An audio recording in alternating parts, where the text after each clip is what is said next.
On today's Locked On Senators, Josh Norris is having shoulder surgery. He's going to be out for the rest of the year. And it's been a disastrous season, but it's not over yet. So we have the discussion weighing the benefits of building good culture versus the benefits of tanking. We'll get into all that and more on today's edition of the Locked On Senators podcast. It's your team every day.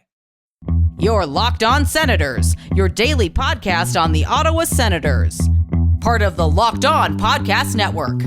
Your team every day.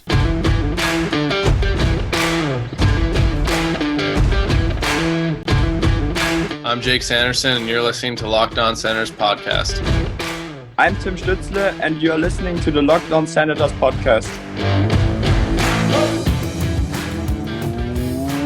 Welcome inside episode 999 of the Locked On Senators podcast. I'm Ross Levitan on the outskirts of enemy territory in Winnipeg, Manitoba, alongside Brandon Pillar up in the Blue Mountains. Today's episode is brought to you by Game Time.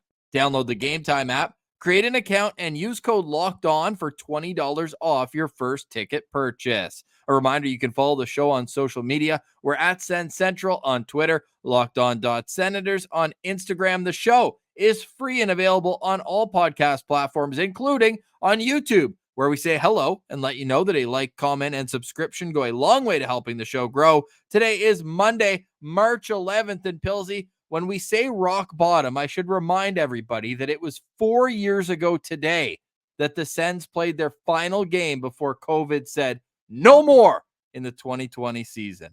Jeez, what a wild time that was. I think that's one of those where were you moments when it was the NBA was shutting everything down, and then the Sens and the Kings were playing as that happened, weren't they? As Rudy Gobert was touching every microphone possible that morning and then stepped on the court, they're like, no, we got to shut this down. Yeah, geez, that was crazy. I mean, Ross, thankfully, we don't have to deal with that, although I think some Sens fans would be relieved if they had another 300 days off or whatever it was from Sens hockey. Trivia question. Who scored the final Sens goal before the COVID shutdown 4 years ago today? For some reason, it's burned into my mind that it was Chris Tierney. No, it was not Chris Tierney. Oh, well, I don't know why that's burned into my mind then. Chris Tierney was -2 with no points that night. It was Sens legend, Jace Howerluck. Oh, nice. And the more things change, the more they stay the same, because they were mired in a season where they finished right near the bottom, and that is where the Sens are heading this year. And if you didn't believe it before the weekend, you certainly do now, as Ottawa fell 2-1 to the San Jose Sharks. I got all my takes out. I had the cathartic chat in the postcast on Saturday night. Pilsy, what did you think of the game? Yeah, I tuned into the postcast the next morning. Great way to consume the postcast if you missed the game. Wake up and get the thoughts right off the bat.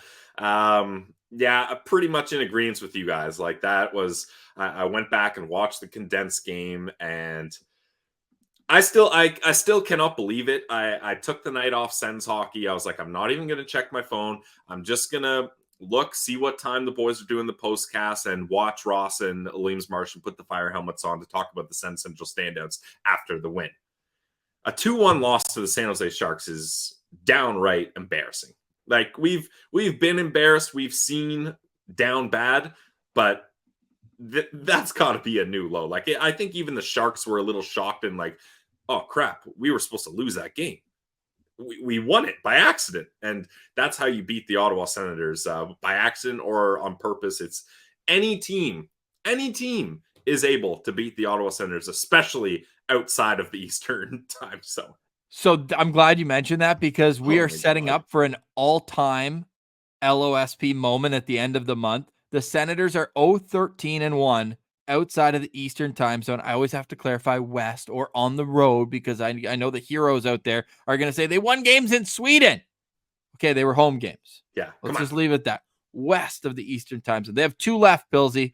You and I are going to be at both of those games, but where I'm going with this, 0-13-1 meets 12-0-1. Yeah. You and I record when we're together at Sens games. Like, it's an unstoppable force meets an immovable object, and I'm very excited to take those games in with you. They're coming up here in 3 weeks. Especially, Ross, these are teams that are fighting for key playoff position. The Well, Minnesota Wild fighting for playoff position so much that they're willing to risk getting 0 points in overtime by pulling their goalie. That was a rule that I did not know existed. I feel like half the NHL didn't know. I mean, Marcus Foligno on the Minnesota Wild, they were talking about the play, drawing up the play for pulling the goalie, and he thought it was if they were on a power play or something like that. After the game, he's like, I didn't even know that's what we were talking about. So pretty crazy situation there. If you don't know, Minnesota and Nashville go to overtime. Minnesota's trying to catch up to Nashville, so they pull the goalie in overtime. And if you lose in overtime with your goalie pulled, you get 0 points for that game. So you don't even get the automatic loser points. So John Hines and the Minnesota Wild, they risked it all and ended up paying off for them. So a wild situation, no pun intended. But yeah, we're hoping that we can go to Minnesota and score on them if they pull their goalie in overtime.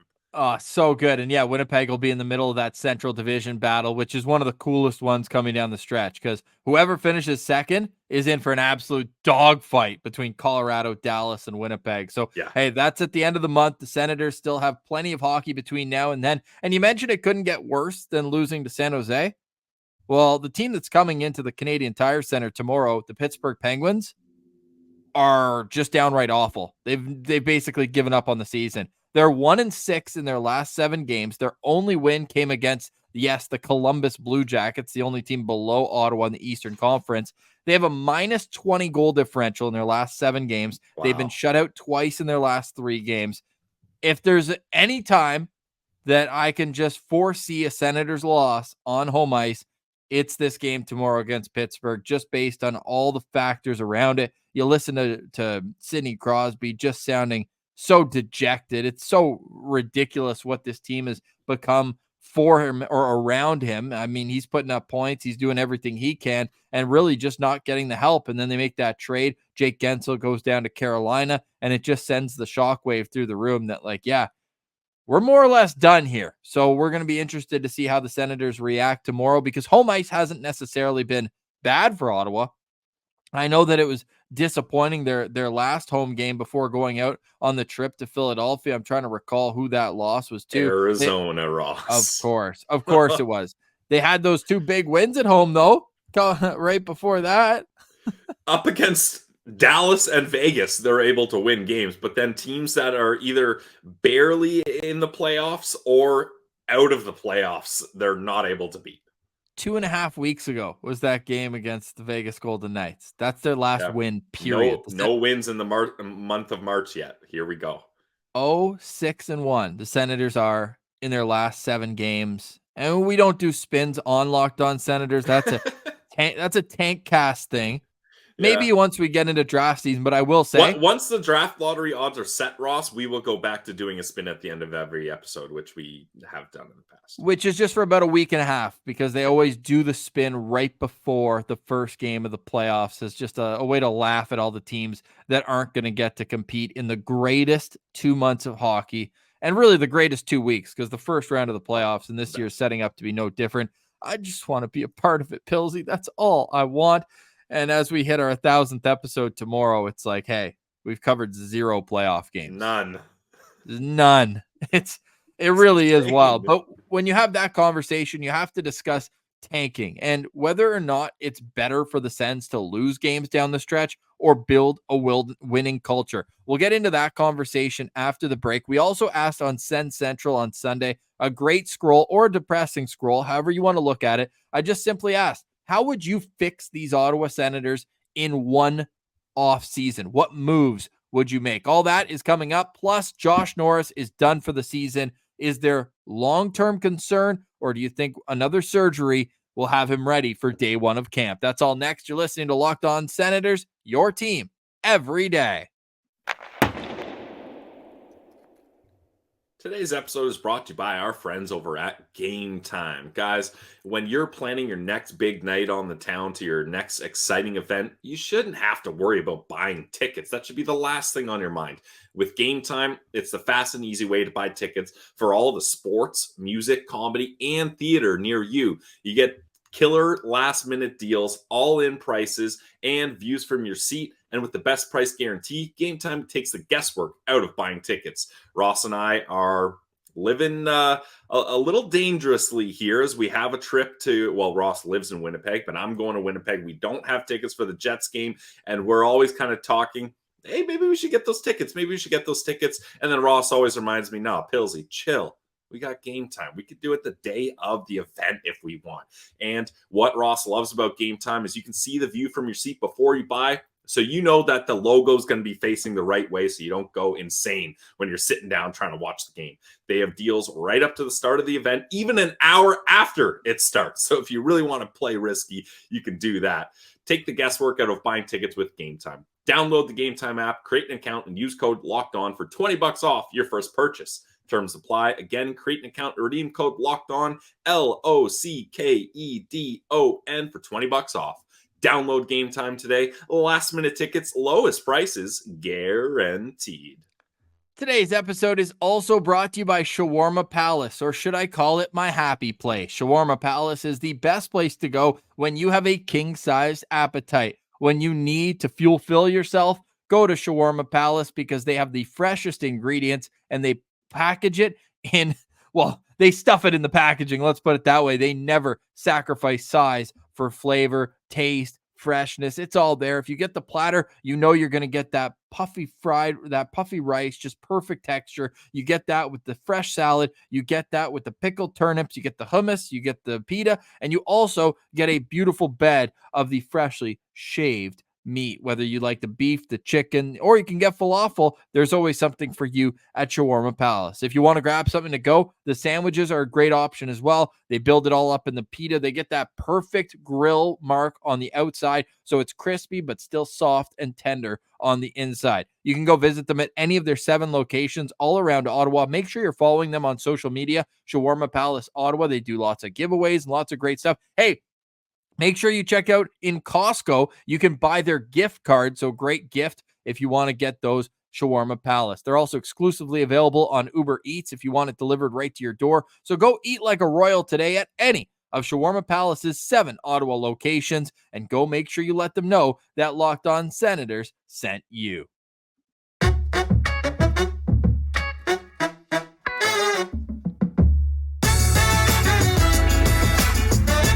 All right, Pillsy. It's a tough time to be an Ottawa Senators fan. There's no doubt about that. But if it's going to be tough, at least make sure that there's some clarity to it. That's the spin zone I'm taking here with Josh Norris because he had been injured now since the Arizona game on home ice. Or was it even before that? No, it was.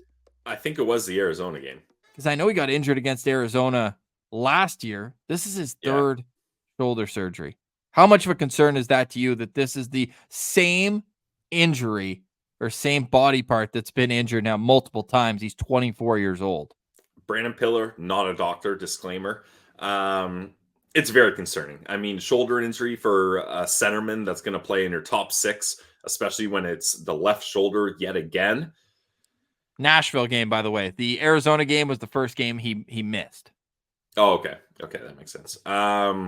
It's very concerning, obviously, and Josh Norris only in the 2nd year of his massive contract extension. And the thing why this is so interesting, Ross, is if the Ottawa Senators wanted to go this route and go with the buyout, they would get 1/3 of the contract they'd have to pay and double the amount of time. But next year, it's going to be 2/3 of the contract and double time, standard buyout. However, you cannot buy out a player that's on long-term injury reserve. So that option is not going to be available for them. So either they decide to stick it out with Josh Norris, find a trade for him, or most unlikely option, and I don't think anyone is considering this, you buy him out at the 2/3 option, which doesn't make a lot of sense. So it's tough, Ross, because I think a lot of people, the Vegas Golden Knights have clouded the way the cap is used with LTIR. A lot of people are like, oh man, this is actually kind of sweet. You got a guy that's going to go on LTIR. You can use that cap space. And then in the playoffs, you have all this extra room. Cool.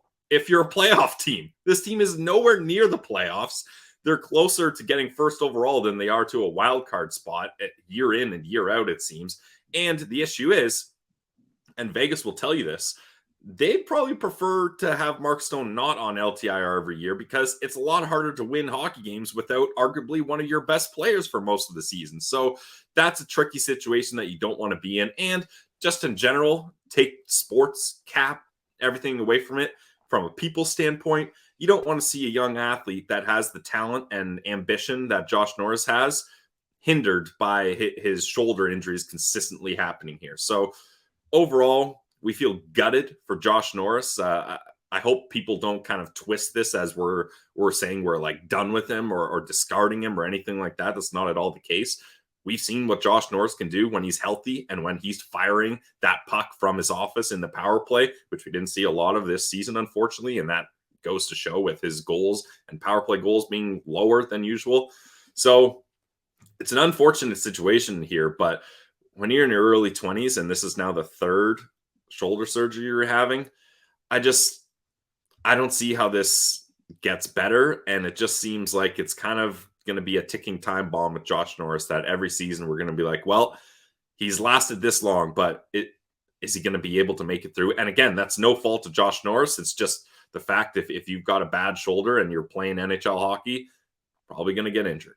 And it just sucks too, because finally we were able to have that Tim Stützle, Josh Norris, Shane Pinto trio down the middle. We didn't get much of it though, Ross. Like how many games of it did we get this season? 16, and the Senators were 9-5-2 in those 16 games. So they showed that when all three of them are in the lineup, they obviously have more depth. They're obviously able to contribute a little more and get some victory. So it does suck. Now, what I will say though is about the clarity. Now there's no ambiguity to it. There's no trade rumors this summer. There's no buyout rumors this summer. He's on the injured reserve, and he's likely going to be ready for the first day of camp. I worry that he won't be. And if that's the case, we're going to be in the same predicament we were this year, where it's a distraction. And it's something where the media, it's going to be top of our show every day, because when you have a guy who's getting paid like a number one center or a top six center, take your pick, you need to know what's going on and whether they're going to be in the lineup. And having him on the sidelines doesn't help anybody, but having him kind of around, like, it can be considered a good thing where, you know, the vibes, everything else. But like, this has to be so frustrating for him, because now he's not getting a full summer of training either. It sucks. It's awful. And it's one of the reasons why, you know, the people who don't like long-term deals to young athletes, this is kind of the reason why it can blow up in your face, where if a guy gets consistently injured, now you're stuck because it's harder to replace them with the money. And then, yeah, it sucks. So we hope Josh is all right. He seems like a genuinely good kid, good family as well. And when he's healthy, man, he's a player too. So yeah, I guess we'll have to wait until next season to find out what the status is of Josh Norris. And the timetable shows that he should be ready for next season, Ross, but define ready, right? Like we thought he was ready for quite a while at the start of this season. He looked like he was ready. He was skating, but they were being cautious about him, which at the time I thought was the right move, to be cautious and shelter him. But then you get into the discussion. Do you be cautious and shelter him to try to get a little more time out of him? Or do you not be cautious and shelter him because you want a player as good as Josh Norris out there doing as much as he can? So it puts this team in a very tough spot, especially when you start looking at Shane Pinto, who, you know, when Josh Norris first had his injury problems and Pinto had to take that number two, well, not first, but when a part of his injury problems and he missed time, and Shane Pinto had to be the guy that played second line center, everyone knew that Pinto was playing out of place. But now you look at Pinto and he's having a really good season here. Could he be the second line center? We don't fully know. But then at the same time, you're in a contract dispute with Shane Pinto, so you don't want to pay him as a second line center when he's going to be a third line center when Norris is back. And it just ruins everything. It ruins everything. This team, like you mentioned, when they have Timmy, Norris, and Pinto all lined up in their center depth position, it functions the way it was supposed to and the way it was all set up to be. But when you take one piece out of that, it completely muddies the water. And now this team is in disarray because they don't know how to properly set up the middle depth, and their cap situation it doesn't necessarily work out. No, it doesn't. So let us know in the comments how you feel about the news that Josh Norris is having his third shoulder surgery on his left shoulder, and he will be out for the rest of the season. Now, there's 20 games left in this season, and there's been a lot of talk, especially with Ottawa winless in their last 7, about the benefits of tanking. We're going to compare that to the building culture avenue. And then, is there an easy fix for the Ottawa Senators this offseason? That's all next. You're listening to Locked On Senators, your team every day. Today's episode is brought to you by our friends over at FanDuel. Say goodbye to the devastation of busted brackets on day one when an upset happens right away and you're like, well, there goes my winner, defeated by a 16 seed the first couple hours into March Madness. No, don't worry about that, because with FanDuel, you can bet on every single game of the tournament without worrying about your bracket. Whether you're betting on the big upset or you're taking the favorites with the 1 seed, it's time to go dancing on America's #1 sportsbook. Why would you go anywhere else? They're the trusted online sportsbook of the Locked On Podcast Network, and for a good reason. And right now, new customers get $200 in bonus bets if your first $5 bet wins. That's $200 to use on point spreads, money lines. You can even pick who's going to win it all. Just visit fanduel.com/lockedon and bet on college hoops until they cut down the nets. Check it out today, guys. FanDuel.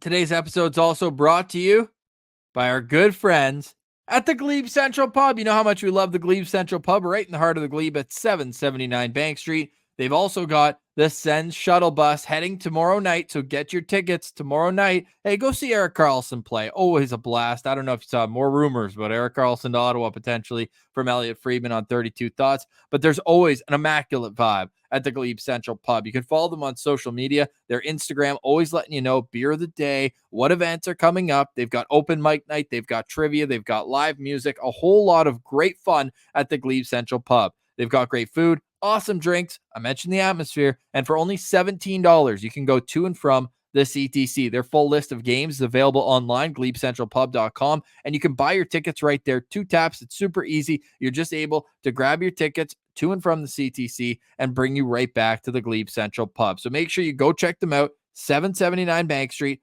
Let them know that Locked On Senators sent you. Great people work there. They're owned by a local company that loves the Ottawa Senators. So make sure you're supporting local, supporting the Glebe Central Pub. Go check them out. The vibes are free at the GCP.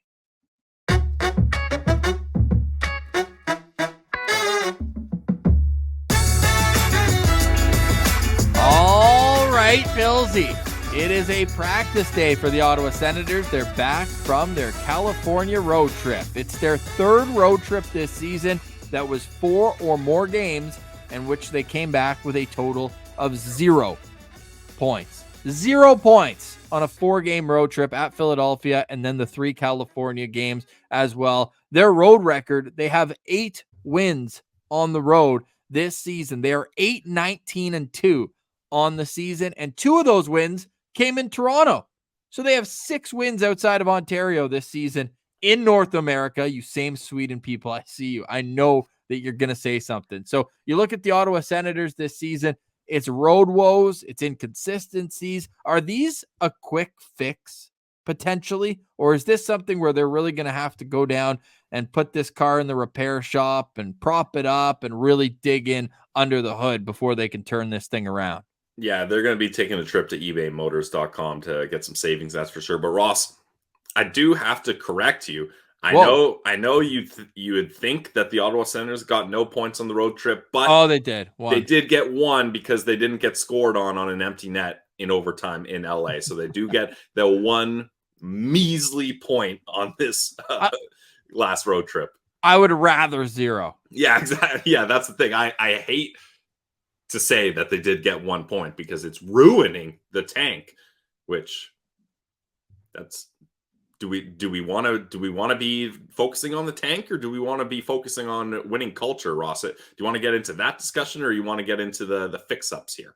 Well, I think fix-up's a little bit of a deeper conversation, so let's quickly go I won't speak for you, Pilsy.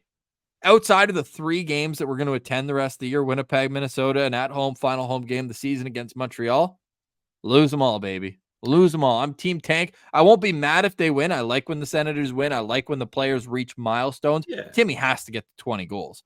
Brady, I'd love to see He got the him. power play goal, so thank God that monkey is off the back. Yeah, we'll see what happens next for Timmy there. But he's like, I love when the Sens do well, obviously, but losses don't hurt me anymore. Yeah, I'm free. You can't hurt me, Ottawa Senators. No. You can't. You've done it all, Ross. The only correction I would make is there's 4 games that I want the Sens to win, because I will be boots on the ground on my birthday up against the Carolina Hurricanes, and discounted tickets available through Locked On through the team too. So make sure you check that out.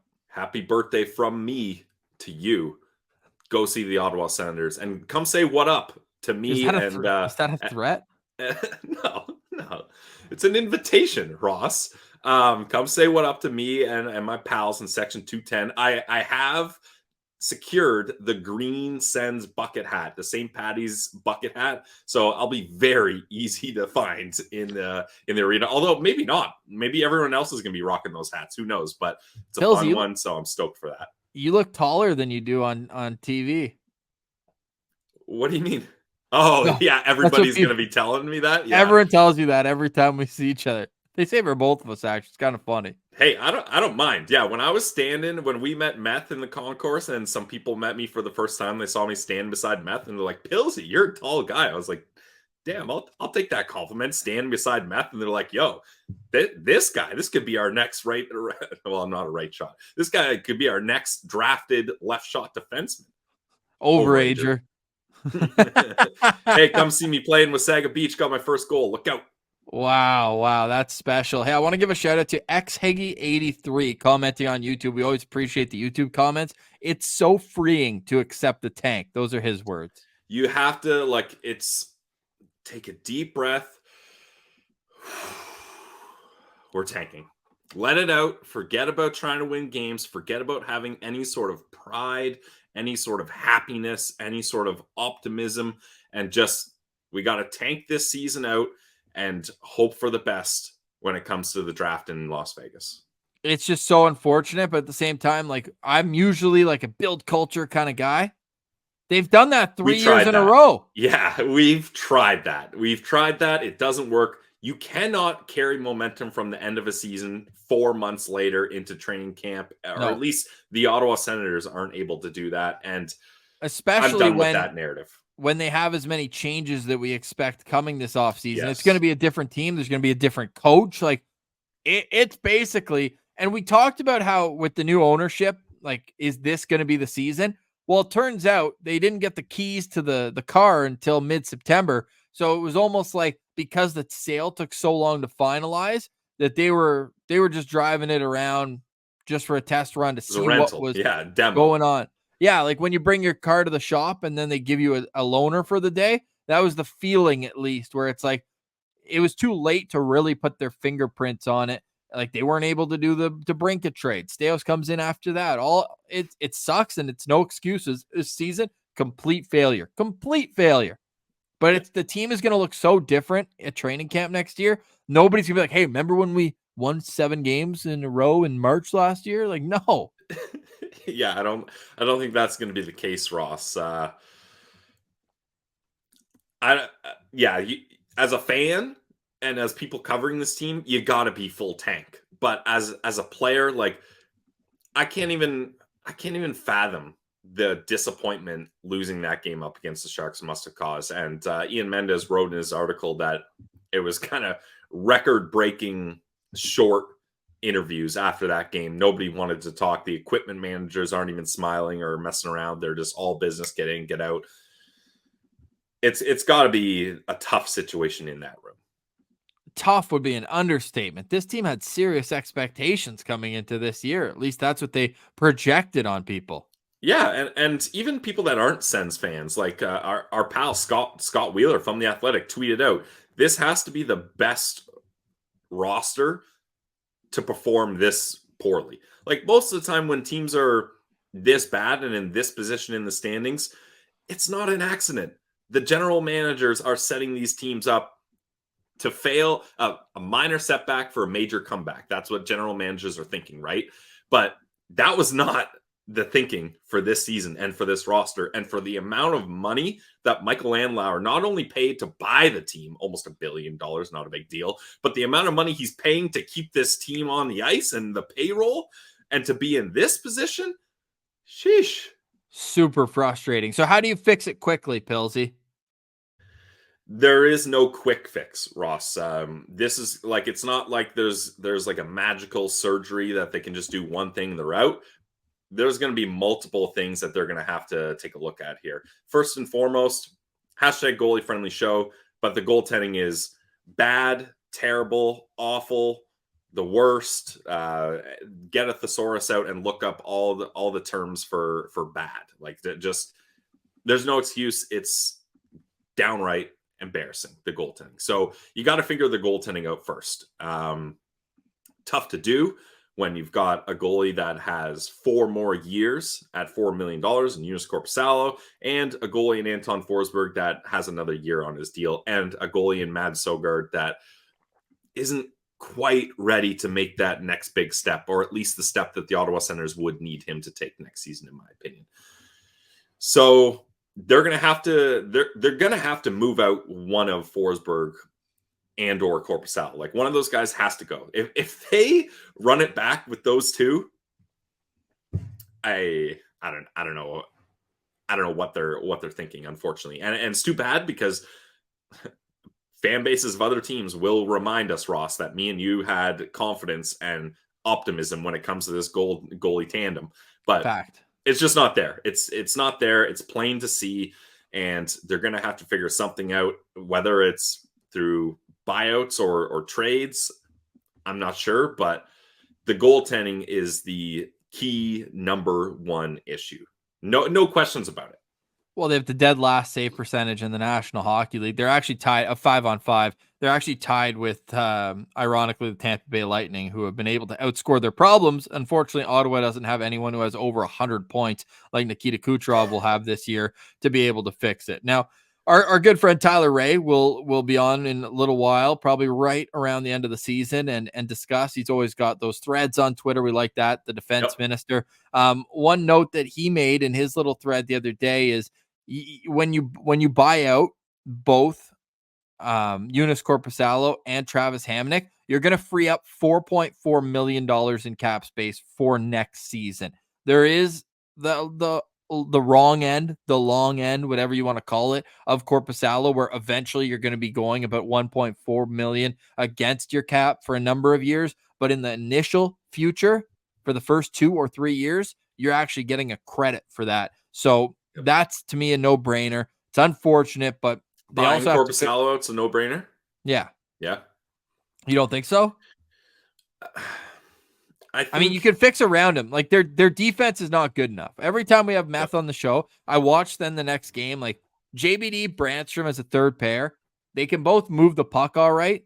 Neither of them are going to be physically imposing. And is Tyler Clevin ready? I hope so by the time that next training camp goes around. But look at the defensemen who are added to playoff teams going for a run. There's a reason why nobody paid the price for Eric Brandstrom, but teams are adding a Colin Miller, a Joel Edmondson, guys who are bigger, stronger, physical. Tanev goes for a first-round pick, one of the only defensemen to go for a first-round pick. Like these are the types of players that teams covet, and there's a reason why Ottawa is getting pushed around and allowing these. And it's funny because these aren't high danger chances. Ottawa's actually among the league leaders, at least Korpisalo is, in facing medium danger chances, because they're not giving up the odd man rushes like they were back in the DJ Smith era, but they're allowing players to just get way too good of looks in their own zone. So as much as I agree, Korpisalo has not been good enough. He's the lowest goals saved above expected in the National Hockey League this year. It is, no matter how many games you filter by, he is dead last. There's 69 goalies that have played 10 or more games. He is dead last, 69th of 69 in goals saved above expected. Now, that's one thing, but God. I do think that you could insulate him a lot better. And if you don't want to bite the bullet this year, if you want to run it back one more time with him, then they better do some major surgery on the back end, because up front, one goal against San Jose, not good enough, but you're expecting Timmy to produce more next year. You're expecting guys to bounce back. The defense is what I'm looking at, and like they could move 5 out of 6 guys. Anybody but Jake Sanderson and Artem Zub, I will say, just because he brings that Keep element. that And if you trade him, you're looking for him. It's that easy. But if they move on from any or all of the other 5 guys, including Hamonic, it wouldn't be the end of the world, because, and look, Steve Stamkos was a defensive defenseman when he plays. He knows that this is not the way to win games. So Ross, this is a mix of what I think they should and might do. I think buying Korpisalo out, it at least gets rid of that problem. So it's not a bad decision in my opinion, but at the same time, I gotta believe, and this might, Red Wings fans, go ahead, start clipping this right now. But they got their own things to worry about, buddy. Yeah, that's true. But 5 straight losses, out of the playoffs as we stand right now. Oh man, what a shame! But who's counting? What a shame! What a shame! But I gotta believe that Jonas Korpisalo will not be the 69th out of 69th goalie next season. Yep. Is that fair? I think so. I think he could at least be top 55. Yeah. So I think it's too early to fully buy out and move on. I think you got to try to give him one more season to at least get closer to average. Do I think Jonas Korpisalo is going to be number 1 starter and he's going to take this team to the promised land? Absolutely not. And even when they signed that deal, I tried to be as cautiously optimistic. I wasn't very positive about it, but they got a goalie. Let's see if it works. Now, we thought the tandem situation was going to work. I think if you're going to do that, give Jonas Korpisalo another year. You got to find a way to move Forsberg out. It's unfortunate. I like Forsberg. I had faith in him, but I just don't think he's the guy. I think what you got to try to do is take a gamble on a goalie that you can get for $1 million, like a Scott Wedgwood, Alex Lyon, a Stolarz, like one of those guys that's going to be cheap, and maybe you find lightning in a bottle and he can support Korpisalo, because he can't spend money trying to insulate it. I don't think that's going to work. Then another thing, so that's goaltending. Again, that's not an amazing way to figure this out, but I think it's a short-term solution to try to find something better. And then you spend that little extra money you have finding a defensive forward.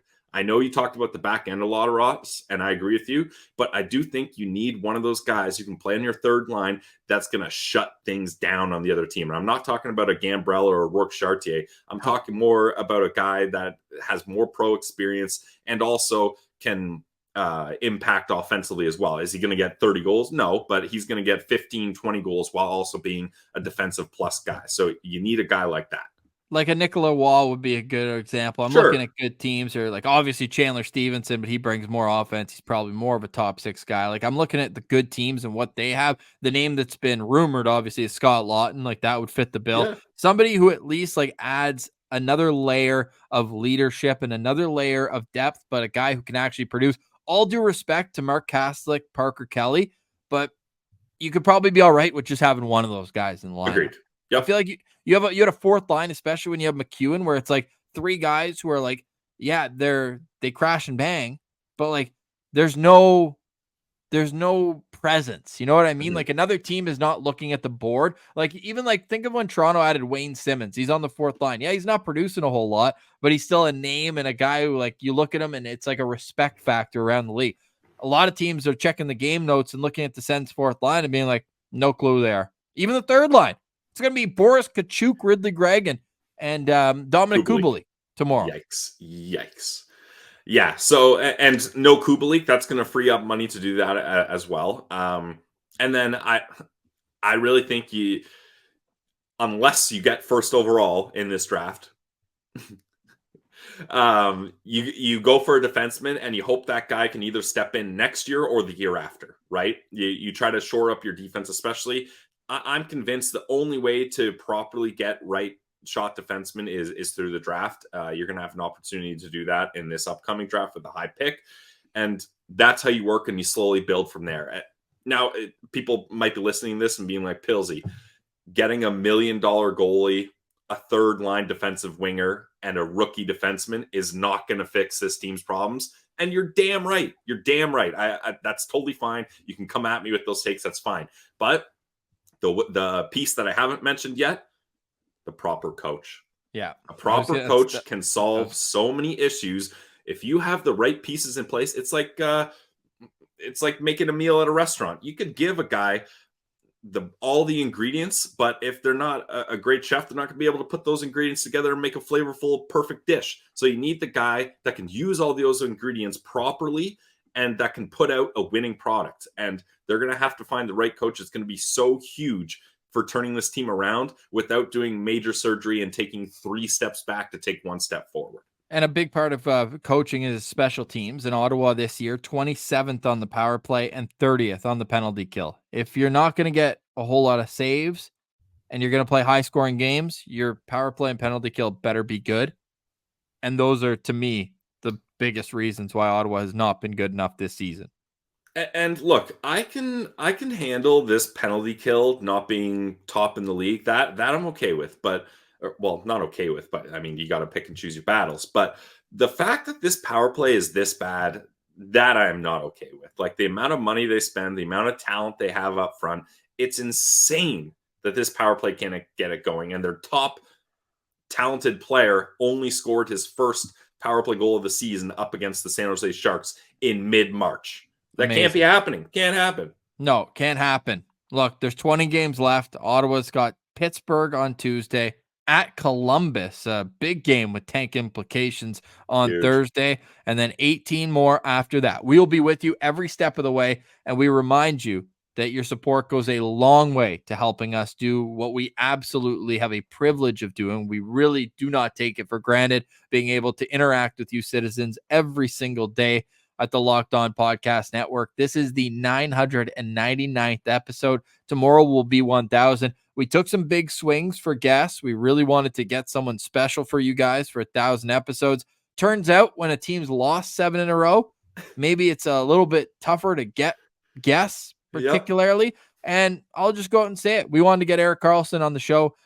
We already told you what was going on in Pittsburgh. So got the big no reply from the Pittsburgh Penguins as well. So we tried, and we're hoping maybe that there will be a last minute one, but we'll kick that down the road. We will make sure to mark this with a great guest, because we really would like to do that, but can't win them all, Pills.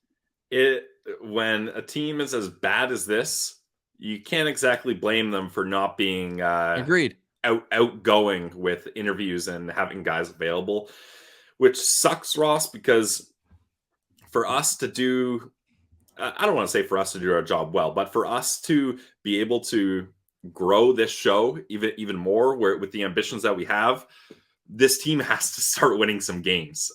So we hope that happens soon.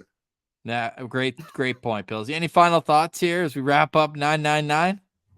Final thoughts for me is tough loss for the Belleville Senators this weekend, as they lost 3-2 to the Utica Comets. And dude, they were up 2-1 with 10 minutes left. And that's a tough loss, Ross, because the Utica Comets are at the bottom of the North Division. You got to win these division games, and that really tightens the standings between the Rochester Americans are third in the division with 62, Belleville fourth with 61, and the Marlies with 61. And then Laval and Utica are closely approaching. So you got to be able to win those games, especially up against the lower ranked teams.